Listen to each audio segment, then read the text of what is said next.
এই সংসারে প্রত্যেকটি মানুষ এটাই চান তিনি যেন ধনবান হয়, আর্থিক অবস্থা যেন ভালো থাকে, ওনার বাড়িতে লক্ষ্মীর আগমন হয়।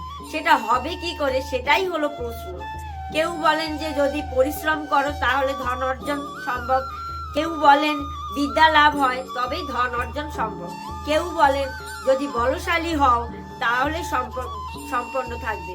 ভালো কথা, যদি তাই হয়ে থাকে তবে দিন মজুর সারা দিন পরিশ্রম করে তিনি কেন ধনী হন না? অনেকজন বিদ্যান মানুষ আছে এই সংসারে, তারা কেন ধনবান হন না? অনেক সংখ্যক বলশালী ব্যক্তি আছেন, তাদের কাছে ধন নেই কেন? তাদের কেন ধনের অভাব হয়? আবার এমনও কিছু মানুষ আছে যারা পরিশ্রম করেন, তারা দিন মজুর, কিন্তু তারা ধন অর্জন করতে পারেন।